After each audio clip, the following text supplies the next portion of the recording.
Right, today I'm going to be interviewing Alex Nelson, who's a drummer, sort of from the area of Kent and London, I guess.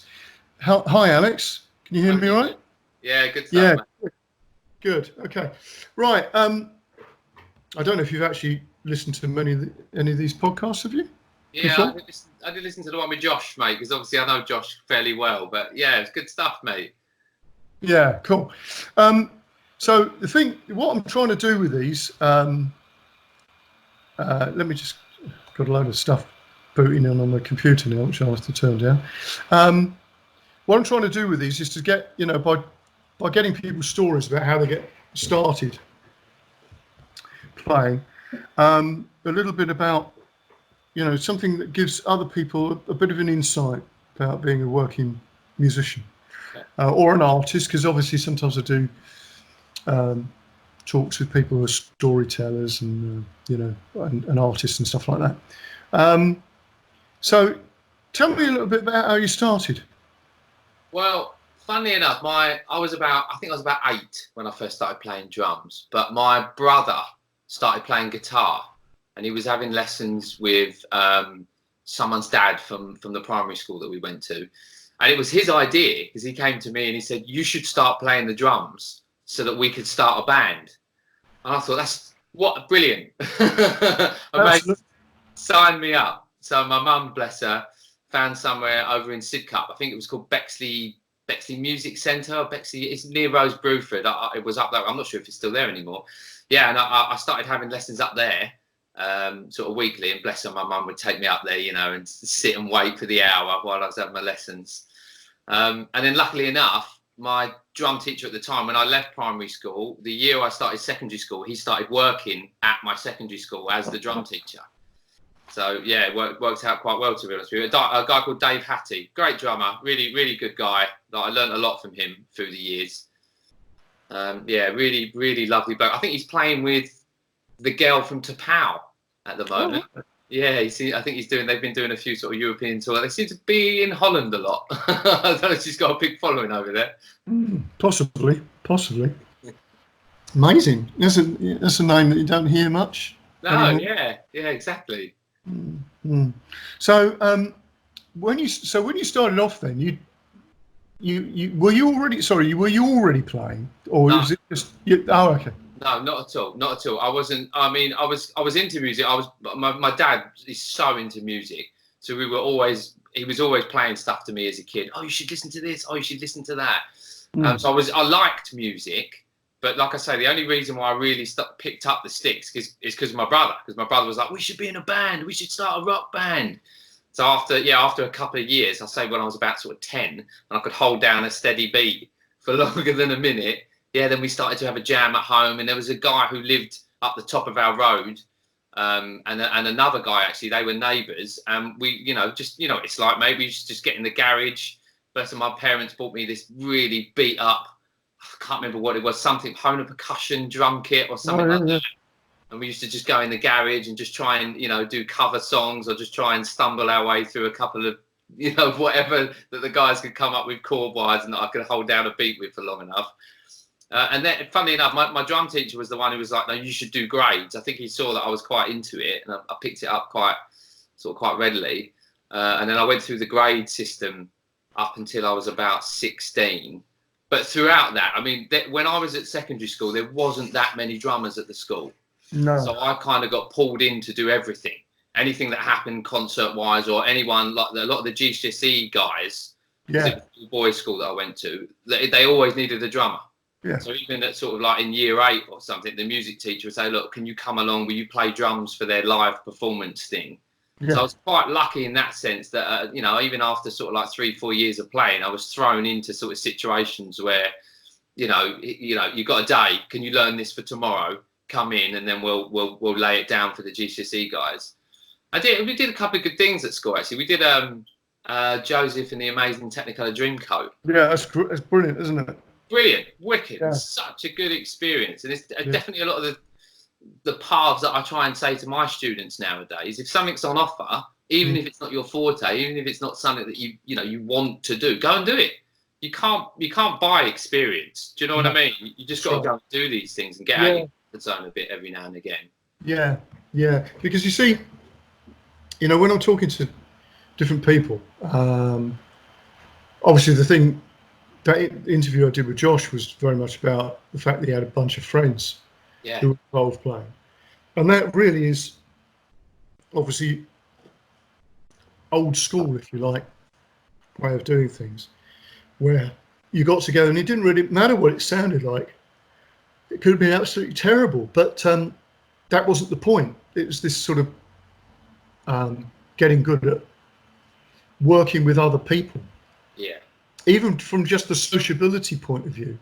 Because I think actually a lot of being good in a band is about actually being a sort of character that's easy to get on with, actually, absolutely. as a person, and that just comes out in your music, if you sort of mean. Absolutely, mate. I don't know anybody who's a great musician that people like to work with who's just a miserable old so-and-so. You know what I mean? Completely, mate. I would always pick the person that I get on with better and that is easier to be around than a player who is an absolute virtuoso but is just a pig.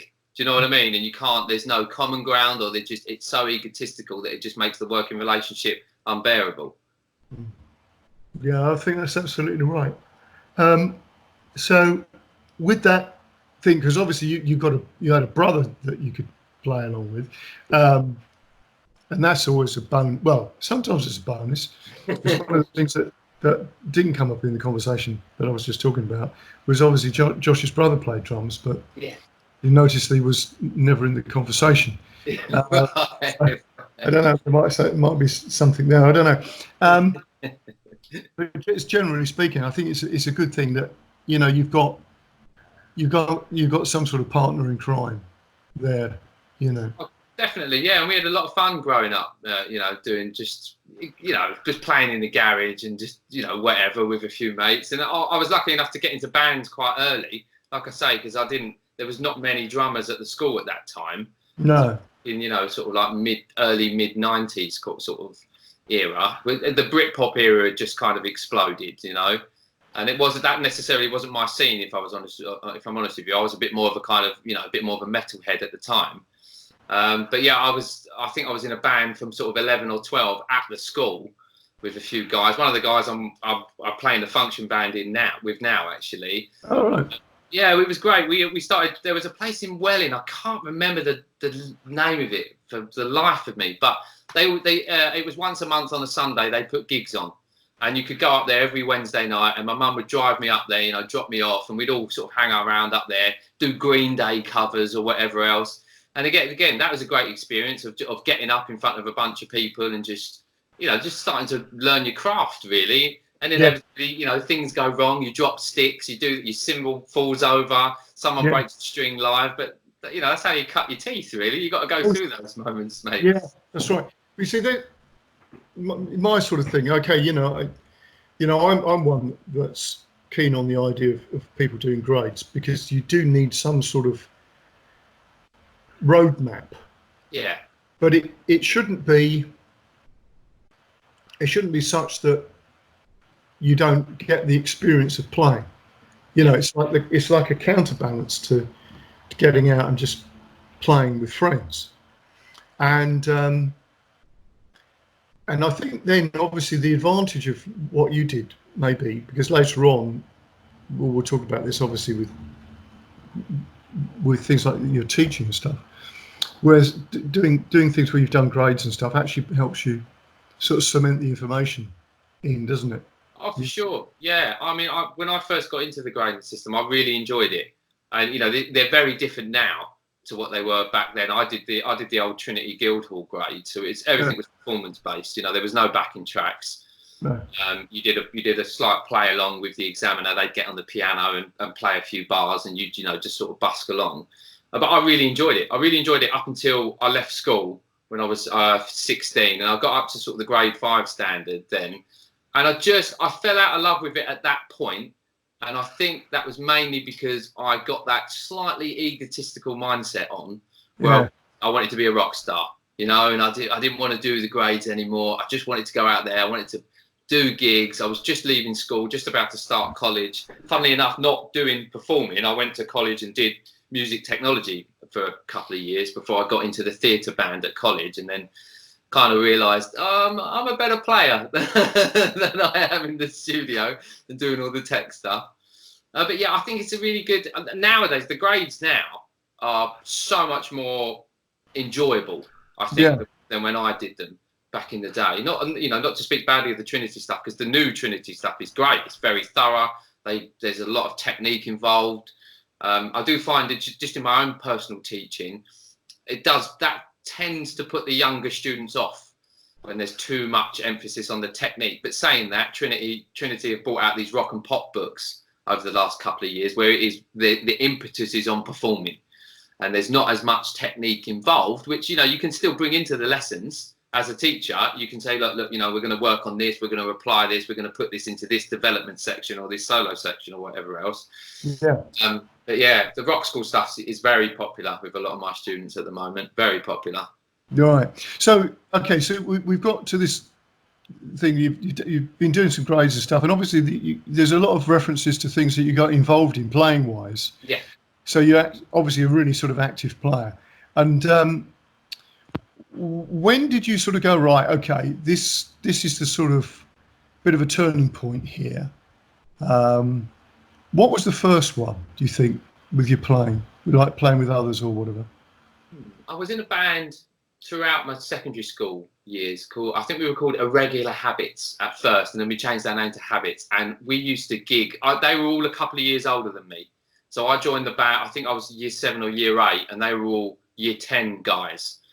So like I say, they were always that little bit older. So as soon as I joined the band, they wanted to go and gig.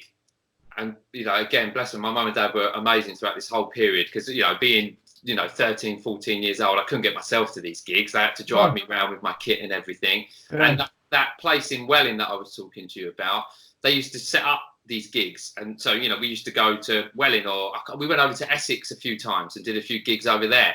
And I think about the age of about 13, 14, I think that fire really lit in me, where I was like, I want to play.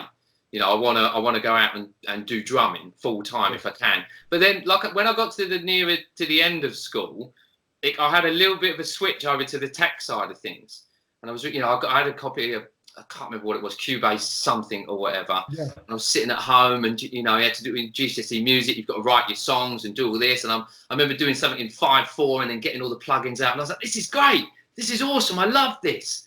And then I did a year at college on the music tech course, and the guys who were in the theatre band, the drummer left, and I knew all these guys. They were two of them were from a band. One of them was from a band that I was in school, and the other guys I just knew from college. And they said, look, will you come and audition for it? We'd love you to do it and join for a year, because they were finishing after that year's course, so it was only going to ever be a year.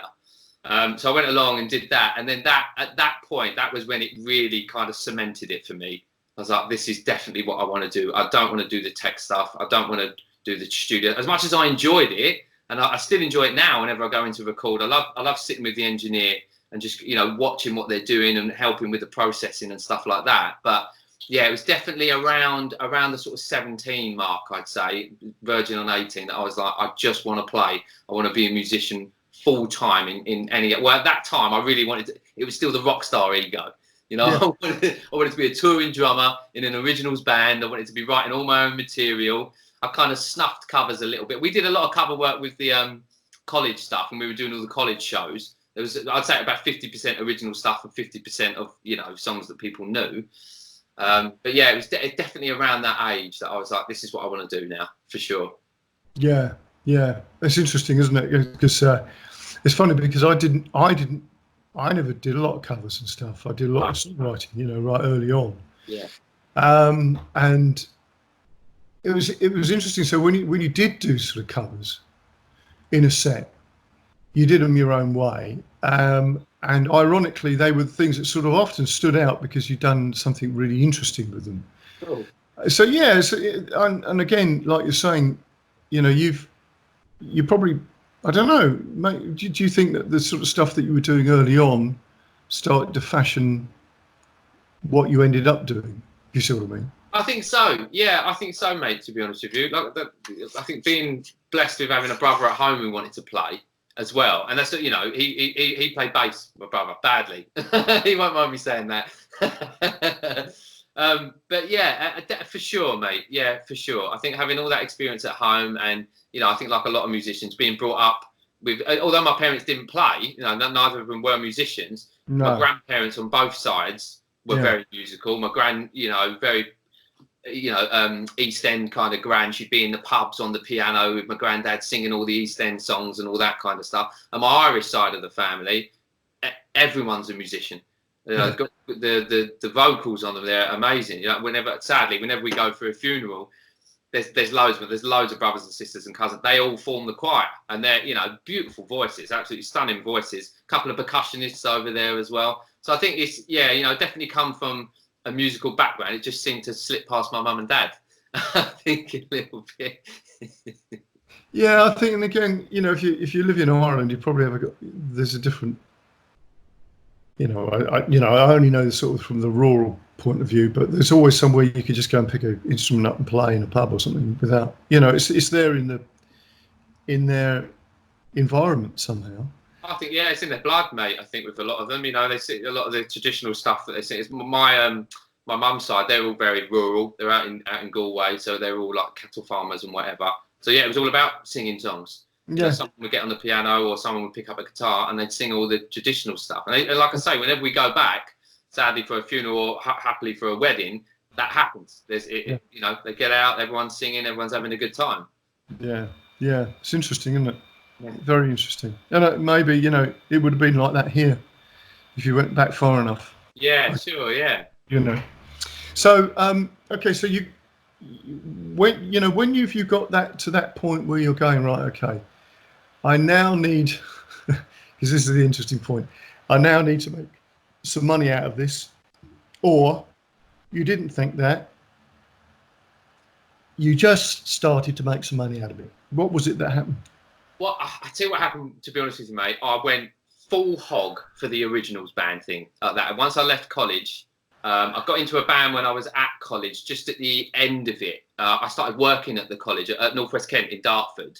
You know, I can't remember what a technician or something like that was my title. So I used to do a few days there a week. But I joined a band called Three Children of Fortune, who had a publishing deal at the time. So we were, you know, we were really trying to make it at that point. So I was living with, you know, rehearsals three times a week up at Rogue in Bermondsey, sort of 8-hour rehearsal days, writing, gigging non-stop, a couple of sort of UK-based tours as well. And yeah, where was I going with that? Well, yeah, basically what you were saying about, you know, about how it sort of decided where you were going. Right, yes, that's it. Yeah, right. So at the time then, I was working with a friend's dad, painting and decorating. So at the time, all I wanted to do was do the original band stuff. So I wasn't worried about teaching. I wasn't worried about covers work or anything like that. And that continued through that band until we sadly got dropped by the publishing, Perfect Songs, that's a horrible experience to go through. But, you know, again, a nice learning experience. And then I went into another Originals band for about another 3 or 4 years, still doing the same setup, still just doing the odd jobs on the side, really just to fund what I wanted to do with the Originals band. And it wasn't until that band, we gave it a really good go. We gave it a real big shot. You know, we had management for a while, did some really cool gigs. But I could see the end in sight. I think we all could. And at that point, that's when I thought, I don't want to do anything but drums now, in whatever, you know, shape or form that's going to be.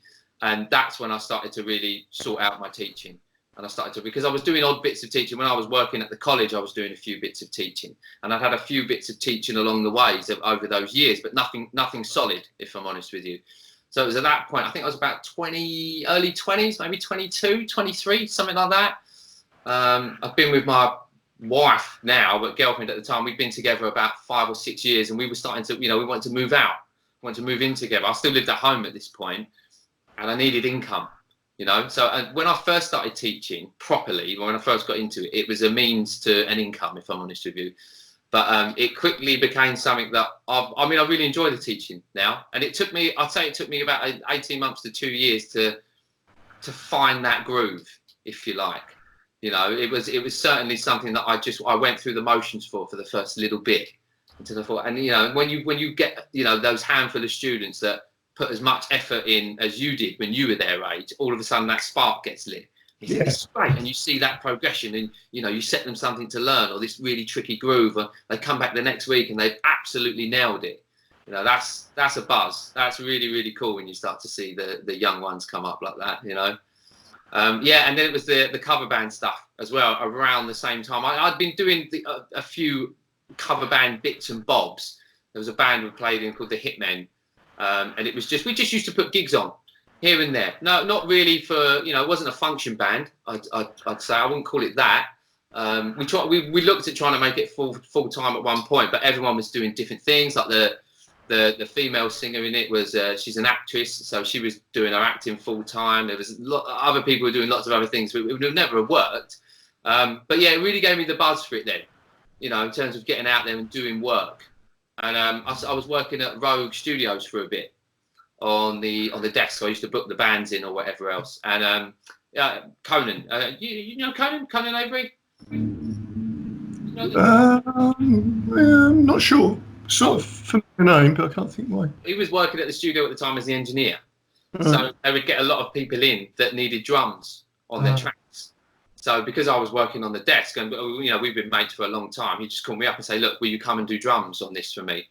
And so, you know, sometimes there was money involved, sometimes there wasn't.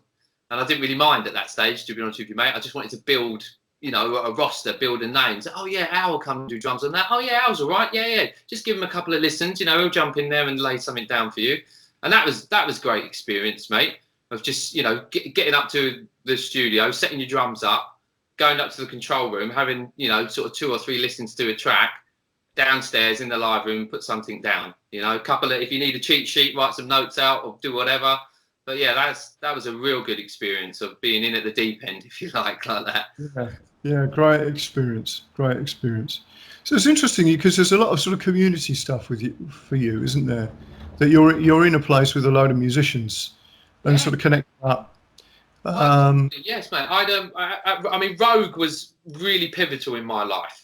Like going up to, I used to rehearse there with the Three Children of Fortune band when I was about sort of 19, 20, and made loads of mates up there. Like the guy who owned the guys who owned it at the time, Jim Down and Dave Fowler, and Sarah used to sort of co-run it with Dave. They were on Item at the time. So I made a great community there. And I started having lessons with a guy called Reese Bridges. Phenomenal drummer, absolutely beast of a drummer. I'm sure he won't mind me saying, but he won an accolade in the States a few years ago. You know, one of the world's fastest drummers. You know, it's one of those, you just sit on a practice pad and mash out as many single notes as you can. But he was the only, at the time, he was the only UK-based drummer that had beaten 1,000 single strokes in a minute. So it was quite a big deal at the time. And he was great. Like, he was amazing for me. He really sort of took me on and was a mentor as well as a teacher, and helped set me up with, I had to change a few bits about my kit because my kit was so geared up for rock, and it was so, you know, massive cymbals, really aggressive sounds. You know, he gave me some real good advice on toning things down and adapting to the environment, and, you know, playing the room as well, which I never understood until that point. You know, what do you mean play the room? I play rock. I play hard and I play fast. It's like, yes, but, you know, when you're doing a nice little function for someone, you know, for someone's, you know, 50th, 60th birthday, you can't be slamming the hell out of the kit. Yeah, he was great. And at the time, he was about to move to the States. He'd met this American girl, and they were looking to, you know, get their life together and move to Florida. So there was a lot of stuff that he was leaving and that he wanted to kind of help plug it up, if you like. So it just, again, the timing of it would just couldn't have been better for me. So I took over one of his teaching jobs in London at a school called Arnold House that I still work at now, actually. And he put me forward for some deck gigs with a band called E2, which I played with for probably about 6 or 7 years on and off, and another band called the Roadrunners. Now, the Roadrunners were like a 10-piece soul band. And that was a real baptism by fire. Sort of, you know, playing, you know, 4-piece rock covers bands before whatever, and then going into a 10-piece Motown soul band. That was a real good learning experience for me. I learned a hell of a lot in the I think it was about 2 years, 2.5 years. I did that gig for. It was great, you know, playing with a brass section in a band and listening out for that, and you know, giving people room for solos, and again, like I was saying, adapting your playing for the environment, and also having 10 personalities in a band. You know, I've never been in that situation before, where you've got to balance all these different people and all these different egos, and you got to make it work for the greater good, you know. That's interesting, actually, because there's a few things that you've said that really sort of matches up to experiences that I had. Because one of the Red Touch lineups that I was in, there was, I don't know, 10, 11 people in it, and with a horn section. And one of them had percussion as well. So you like layer upon layer, and of course you have to, you know, everybody has to create space for everybody else to be in, you know. And and of course what you're saying about rock and drums, you could easily go rock and guitar, because it's the same sort of ethos, that in the end you have to sort of go, hang on a minute, you know, you have to start thinking differently for everything else. And again, that's, you know, the enthusiasm that motivates people to play an instrument like the guitar or drums will often come from rock music anyway, wouldn't it? Yeah, absolutely, mate. Or absolutely. Traditionally it did anyway. And then obviously as time goes on, you start to vary, because, you know, it doesn't matter how much you think you're going to make it as a rock player, you probably won't. Yeah, sure. And even when you get into the little subgenres of rock music, there's even less likely that you won't. And then, of course, you then get the situation where, as you say, it's the baptism of fire for guitarists and drummers. And I think drummers more or less sort that out before they get to this stage. But certainly with guitarists, you know, they'll get that incident in the, you know, if they go into college or something, where suddenly there's this other music out there that they're being asked to play. That doesn't have a drop D tuning or something like that. You know what I mean? And this sort of realization that more or less all the other styles of music actually prefer something other than rock. You know, other instrumentation. So they're going to play with people who want to play reggae or funk or you know, it's a completely different thing. So really being sort of given a depth for a band like that, when you're already sort of filling the spot of somebody who's like amazing, is quite something, isn't it? Because the spotlight's on you. They know what that guy sounds like. You're filling that space. That is quite something. I remember my first gig with the Roadrunners, mate, and I was absolutely bricking it, knowing that the play that they had with Reese before me, and Reese had played with them for years. Reese had played with them since he was about 18, and he must have been in his early to mid 30s by this point, you know. And I felt very out of my depth at first, mate, if I'm honest with you. But it's the same thing that same advice that I'm trying to give students nowadays with the onslaught of social media. You know, all they've got to do is open Instagram and see someone that's 12 years old playing at 200 BPM, playing the most complex 30-second note, this or whatever. You've just got to be you. That's all you can be, you know, and just be the best version of you. Do your homework, learn the songs, be in time in your playing, and turn up on time. Yes, totally. Now, that's an interesting thing. Now, this is something actually it might be worth pursuing a bit, because in the years that I've played, I've had 3 or 4 occasions where I've met, you know, on the circuit, somebody who's young, very young, who is like astonishing. And now, what was the guy called? When I was about, I probably wasn't even 20. I can't remember how old I was. Yeah, maybe I was about 20, 21. There was a young lad, and I can't think of his name. Anyway, doesn't matter. But he must have been about 12 or 13. And he was in a band called Major Setback Band. And we were just playing around the Medway. And anyway, this lad, he could do, you know, the Sammy Hagar stuff and everything. And he was literally like you know, jaw dropping. Yeah.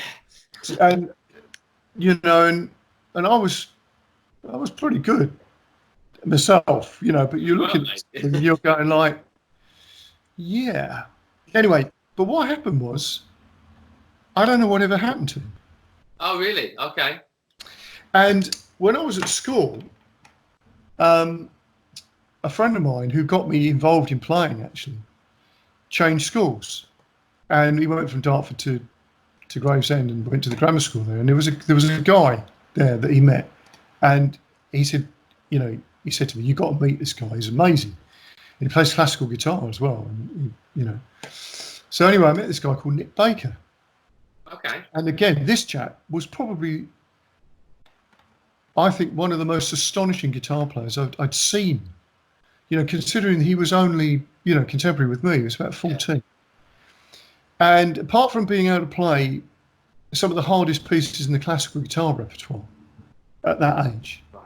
he could also go away and work off the record the entire guitar solo by, I mean, a couple of them I know that he did. He did the whole of the Crossroads live solo by Clapton. Oh, okay. Off the record over a weekend, Whew. which is, yeah, to work out off of vinyl. Yeah, sure. But also worked out the solo from Hocus Pocus. Okay, yeah. By Jan Ackerman. And I mean, he was truly astonishing. But again, he was a clever guy. He was studying classics, and he went to Oxford, I think it was, and that was it. Yeah. Don't know what happened to him. So I've often pondered this, that you get these sort of young sort of bright stars that appear, and you see them, and of course now you see them on YouTube. Yes. In the past, it would have been just like you would have seen them in your local pub. Yeah, sure. Yeah. And then what happens? And I don't know, because everybody's got it in their mind that there's some sort of child prodigy, a bit like, you know, Mozart, and they're going to go on and do these amazing things. And I'm puzzled by this, because in a way, what I was going to say about the guy from the Major Setback Band is over about a period of 2 or 3 years, we played around the same circuit, and he never got any better. Oh, okay. Well, he didn't seem to get any better. Yeah. He was, you know, he was good, and still stood out. But there's a few people like that. They peak early. Yeah. And then you expect them to be able to then go on and do all this other stuff. But I think what happens, and I see this with people who play guitar at whatever level, and you might see this with drums, they get good at something, and then they stay with it, just that. Yeah. And then they don't bother to go anywhere else. No, I know what you mean, mate. The growth kind of ends. The personal growth of it ends because they've had that accolade at that age. Well, I'm great. You know, I'm good at what I'm doing. Yeah, and then because anything else is like, oh, it's a bit too much hard work, so I'll stick with it. You know, so I found that quite intriguing. But interesting. Right, so you're obviously doing a heck of a lot of playing. Yes, lots. Yeah, especially around that time, mate. It was non-stop. It was I was playing in E2. While the main drummer at the time, Matt Hector, they used to put a lot of double bands, 2 bands out on a night. They were a very, very busy band at that stage. So I would be with the second band or the first band, depending on what he was doing. And then around a few years after that, I think the financial crash hit, like the 2008 crash or whatever it was, and you know everything got scaled back. At the time, I don't know, I can't remember who he was playing with, but the drummer, the main guy, Matt Hector, who co-ran the band with a guy called Jim Down, he got a gig touring with someone. I can't remember who it was. So I was doing the main band stuff with E2, and again that was great because you know Jim's probably 15 years my senior, amazing bass player, like absolutely, just a beast of and a lovely guy as well, you know. And what I've always loved about him is he's always got this can-do attitude. It didn't matter what happened on a gig. If someone, you know, if it was a big corporate gig and you know something, I can't even think of a situation, but I remember it happening all the time. Where they come up and they say, "Oh, could you do this song tonight?" And his automatic reaction would be like, "Yeah, we'll be able to do it," even if it was some crazy, you know, whatever. No one had ever heard it, everyone would just run back to the dressing room, get their phones out, try and have a listen. Everyone would chart it out and go for it. And I just kind of loved that mentality of him. Yeah, we'll make it work. Doesn't matter how bad things are or where it's gone wrong. We'll get it done. And and it was good. It was good coming up the ranks with him. And he lives down in Sandwich, so he always used to come by and pick me up in the van. So I used to spend a lot of time with Jim driving to the gigs. And the gigs would be anywhere, mate. They'd be in Devon, or they'd be in Wales, or they'd be in Birmingham. They used to do a lot of work in Birmingham. Used to do a lot of the ICC up there. They've done the big conference centres. Like, I remember doing a Specsavers regional awards party up there. But there were, there were amazing gigs. You'd have 1,500 people in these arenas, and it would be just great fun as well. And what another good thing about the E2 guys, they always used good people. I don't mean musicianship wise, I mean just in their mentality. They were, Jim was really big on, doesn't matter how good you are, if you're a bit of a pain in the ass to work with, you weren't going to get a call back, no matter how good you were. But absolutely. Lots of playing at that stage. And then obviously I started doing a bit of playing with Tom and the Beer Pressure Boys around that sort of time. They used to call me up to do a bit of playing with those guys.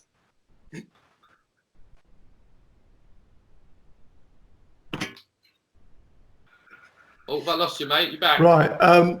There's a bit of a little bit of a dropout here. Okay. Yeah, mate. I'm back. You there? I'm back. Yeah.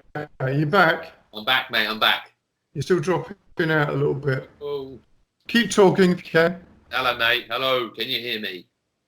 Yeah. Okay. So, right now, you dropped out when you were talking about just before you started to talk about beer pressure. Oh, right. Yeah. So it was. I'm trying to think. My first Beer Pressure gig with Tom and the boys was actually. It was a really a great guy, and I know him really well now. But it was actually covering for Paul Felsted, the drummer, at his own wedding. So it could have been more of a... Okay, that makes sense, yeah. Could have been more of an awkward first gig. We were deafening for the drummer at his own wedding. But, yeah, great. I mean, I've played on and off with... Yeah, it must be about 9 or 10 years now, on and off with them. I did one on Saturday with them, actually. I don't do as much with them nowadays, sadly, and that's just because my band's got, fairly busy after the past sort of 3 or 4 years now, which is, it's a nice place to be. But then again, going back to what we were saying earlier, it's nice to get out your comfort zone every now and again and go and do a bunch of songs that you haven't done for a while, or, playing with different people. You can't beat that. No, that's right. Yeah. So you've got, so who are you working with now? You're still working with E2, are you? I very rarely now, mate, if I'm honest with you. There was a bit of a situation that I won't go into it because there was a lot of politics involved in it. But I stopped getting a lot of the work because the main drummer came back into the frame, and he wanted the driving seat back again, which I didn't have a leg to stand on, So all of a sudden, and bless him, Jim, he was great. He was still trying to get me on gigs as crew or running the sound desk, because obviously I had a bit of experience with that.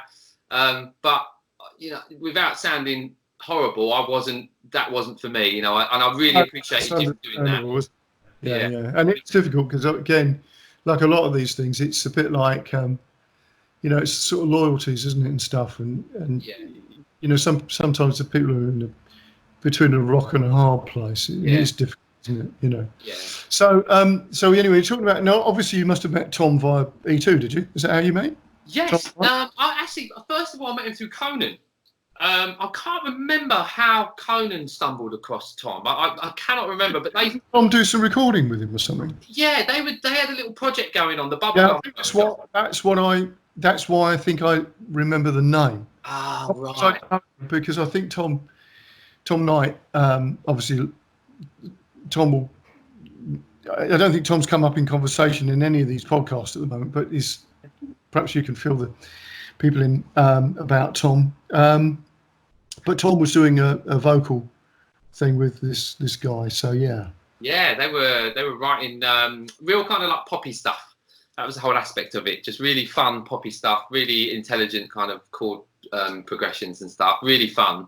And then I think Conan suggested Tom to the E2 guys because they were looking for a new male singer, and obviously Tom's got a great voice and great stage presence as well. So they just lapped it up as soon as he came on board with them. Yeah, and that's where I kind of hit it off with Tom a bit more so on the E2 gigs, and then he asked me if I wanted to start teaching at Mepham, because I think Josh was actually teaching drums at Mepham before me. Quite possibly, yes, Yeah. because it's one of the things that Josh didn't talk about in the interview, the fact that he can play drums as well as everything else.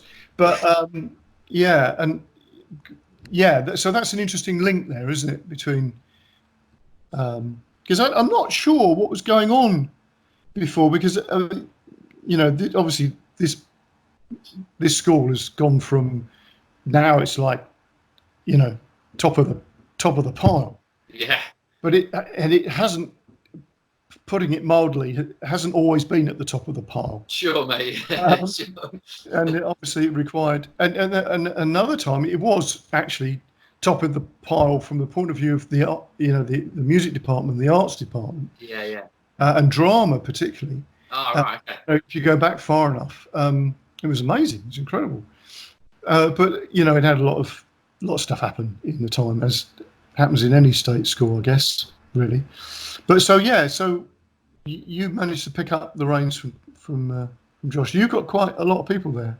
Yeah, I've got a full day there at the moment, or just under a full day, because I've just lost one, sadly, a really good one as well. Isn't it annoying when that happens? You can really see the potential, and I don't know whether it's politics at home, or they're just coming into a GCSE year as well, and I think that's a big yeah. They couldn't do music as a GCSE because there wasn't enough signed up to do the course. Yeah, which is a bit sad, isn't it? That's really bad, mate. Yeah, awful stuff. So yeah, at that stage. Yeah, so I was doing 3 days a week teaching at that stage. I was doing the 2 days in London at the school, which is with the school in London that I teach at. It's a boys' school, a boys' prep school, and I think there's 250 boys at this school, and I had 22 students. And that is a phenomenal hit rate for the size of the school. And it's a really good school actually in terms of the music. They push the music side of things really well there. I think there's something ridiculous, like there's over 300 music lessons a week that go on at this school, and like I say, there's only 250 boys at the school. So I was doing that, and then it was yourself, and then something happened at King's, and then whoever left at King's, and you put me forward. I think it was you. I'm sure you shouted my name through. Yeah, it was me. Yeah. Yeah. It was Jonathan Howes. That's it, right? And yes. I'm trying to get Jonathan to do, because Jonathan's amazing drummer, and he does a lot of interesting stuff. Awesome. But it just didn't really work for him. Yeah. And I'd already put your name forward when I put Jonathan's name forward originally. Yes, I remember going through that interview process at that time. Yeah. Because I think the thing is, when you teach, and you probably realise this, there is a difference between the people who are just good players and people who can teach players. And I think, it is very pronounced with guitar, actually, that there is quite a difference between the people who can play and the people who can teach. Yeah. Sure. And I don't know how true that is with drums, but because, I don't know. But mate, it's the stuff I see on YouTube and whatever like that, when YouTube or Instagram or whatever, and you see people trying to teach, and it's just, you're not teaching. You're regurgitating. Yeah. That's what I find. And they go, "Oh, right hand this, left hand that." It's like, you're not teaching. This isn't teaching. No, you're just showing someone a chop or a lick, and you haven't even broken it down into the right kind of subdivisions or terminology. It's just, there's a lot of that at the moment, mate. There's a lot of this jumping on the bandwagon. Oh, I'm a drummer. Oh, I better put something up on, or a musician even. I better put something up on YouTube and this and that, of trying to do this tasty little chop or this tasty little lick, and I just find a lot of it a bit pointless, mate, if I'm honest with you. Personally, but I totally agree with you. I've always put it from the point that there's always been like the bedroom guitarist. Yeah. Yes. And nobody knew about them because they were in their bedroom, fortunately. So they could be as amazing as anything, but they never had to step outside the door and actually do the social thing of meeting other people. Yeah. And unfortunately now, YouTube has entered the bedrooms of people, and they can now be unleashed upon the world. Oh, yeah. Because the unfortunate thing, really, with all of this is, which is really, there's always a theme that comes out of these interviews, and what seems to be coming out of this is that social thing. that ability to communicate as a musician with other musicians. And if you can't do that, you won't have anyone to play with or for. Absolutely, mate. Yeah. You might get one gig and that's it. And then you won't get another one. Yeah. Because you're a pain in the arse. It's never going to, And I think, again, because Josh said something funny, I know this, we keep saying this, but he come up with some interesting points, talking about this sort of thing about networking, Okay. The way it's covered in college about you can't go out and network. And of course, yeah. if you go out to network, you're never going to really meet anybody because you come out so false. You just really want to just hang out with people and just have fun. And, for people to think, oh, yeah, I'll give Alex a ring. Yeah. Because that's how it goes. It's not because somebody can do X or Y. It's nothing to do with that. And it's all about reliability and the fact that you're going to get on with someone. It's a bit of a blast still, Yeah, absolutely. If it isn't, then what the hell's the point? Exactly, totally, mate. There's nothing worse, nothing more cringy than seeing a bunch of guys or girls or whoever on stage who look like they don't want to be there with each other and they're not having fun. And that, predominantly, that's why we all started doing this. That's why, pick up the sticks or guitar or something, because you're having fun. And then when you start, embracing that with other people on stage, it just, magnifies itself. Of course it does. Absolutely. Otherwise, it's like, well, why the hell are you doing it? Yeah. It's just nonsense, isn't it? You might as well do something, do a job that actually pays you really well. Yeah. And actually sort of finishes at a reasonable time in the day instead of, 2:00 in the morning when you're humping gear up and down a lift or something. Oh, this is it, mate. This is it. Bonkers. So what plans have you got now? Because I know you're still really busy with it. Lots of stuff, aren't you? Yeah, got my band on the go, or the band that I'm currently working with at the moment, the Neotones, and we've been pushing that quite hard for the past sort of 3 or 4 years, mate. This year we've decided from 2020 we've decided to back off of a lot of the public gigs. We're just reining it in a little bit more because I think we ended up we cleared 70 gigs last year. It was around about that, and about 20 of them, or just over 20 of them, maybe a few more, were public gigs. So we're just trying to put a little bit more into the kind of function corporate side of it now a little bit. You need to do your public gigs for what we do with the function band well, because Mr. and Mrs. X want to come down and, even though they can look at the promo, I get the fact that it's a promo video and they want to come see you live. That's great. So we've been a little bit more selective with the public gigs that we're doing now, and we've got sort of 3 or 4, maybe a couple more, maybe 5 or 6 bars now that we're doing regularly over the year. But there's definitely more of an impetus on a little bit more higher paid work and not slogging our guts out. When we first set the band up, we did a lot of holiday parks, like the Haven holiday parks. Now they're brutal. I'm not going to lie, mate. They're brutal. They're hard gigs. yeah. There's a lot of travelling involved. One of the saving graces was whenever you did them, you had a weekend of gigs. It'd be a Friday and a Saturday, and they'd both be in the same county, or they'd both be fairly close to each other.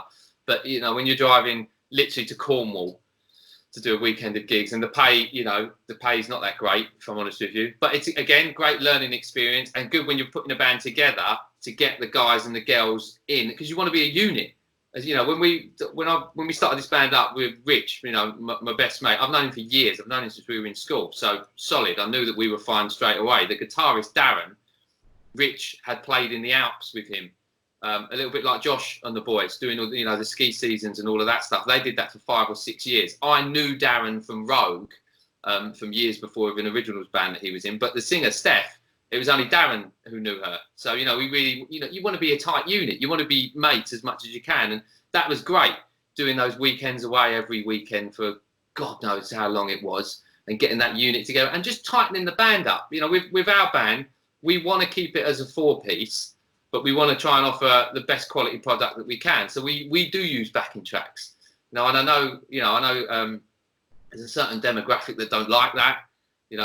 But from our point of view, we want to try and keep our personal wages high so that we can earn a decent fee. Yeah. We want to offer the best quality product we can, and we feel the way we can do that is to have a keys track or a couple of brass parts or some synth tracks. Yeah. And also DMX to our lights, so we have all our lights running through the backing tracks as well. So it's all you know, it's all DMX. It's all flashing at the same time. When we stop, the lights stop.